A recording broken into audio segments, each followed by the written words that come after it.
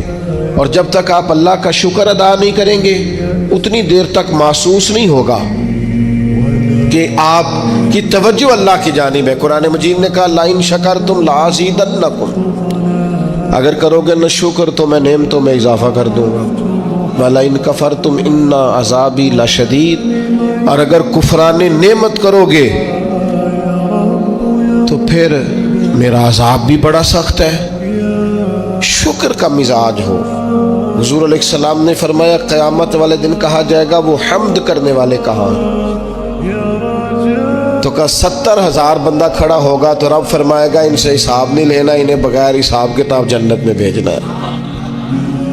مالک یہ حمد کرنے والے کون ہیں؟ فرمایا یہ وہ ہیں جو ہر حال میں اپنے رب کا شکر ہی ادا کرتے.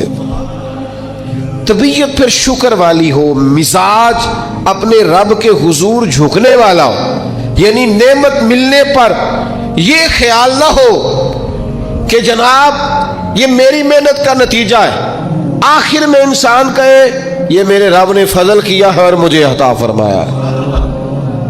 حضرت نعمان بن بشیر رضی اللہ تعالیٰ عنہ بیان کرتے ہیں کہ نبی پاک علیہ السلام نے فرمایا نعمت کا اظہار کرنا شکر ہے اور نعمت کو بیان نہ کرنا یہ ناشکری ہے. آج آپ دیکھ لیں, غریب تو بتاتا ہے میں غریب ہوں, کبھی امیر نے بھی بتایا میرے پاس کتنے پیسے ہیں. حالات خراب ہونے پر تو لوگ اظہار کرتے ہیں, صحیح ہونے پر بھی کرتے ہیں.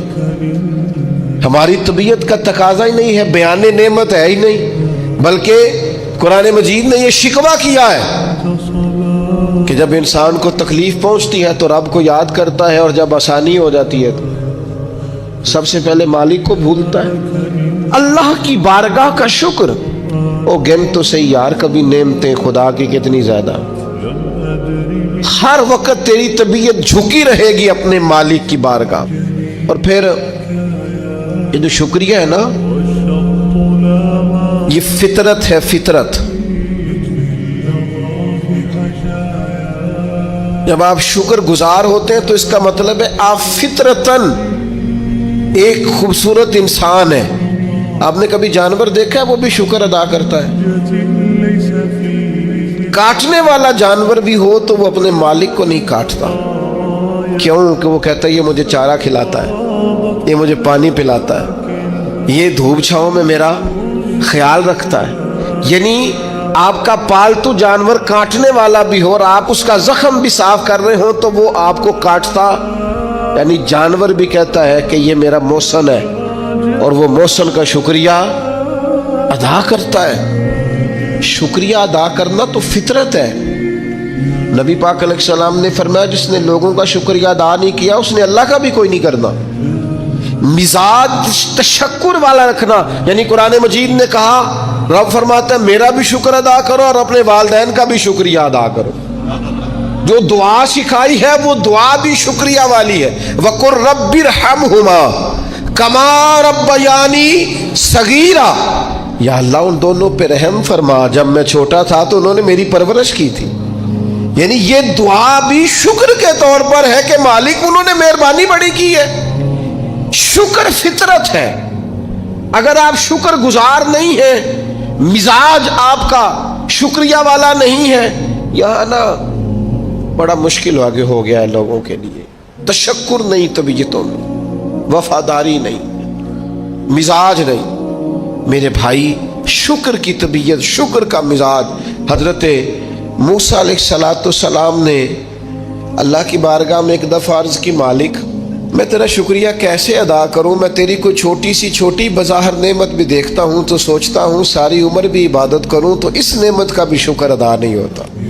وہ جو ان کے دل کی گہرائیوں میں بات ہے وہ اپنے جذبات کا اظہار کر رہے ہیں. حضرت موسیٰ کلیم عرض کرتے, مالک میں تیری چھوٹی سی چھوٹی نعمت بھی کبھی دیکھتا ہوں نا تو سوچتا ہوں ساری عمر بھی اس کے لیے عبادت کروں, جھکا رہوں سجدے میں,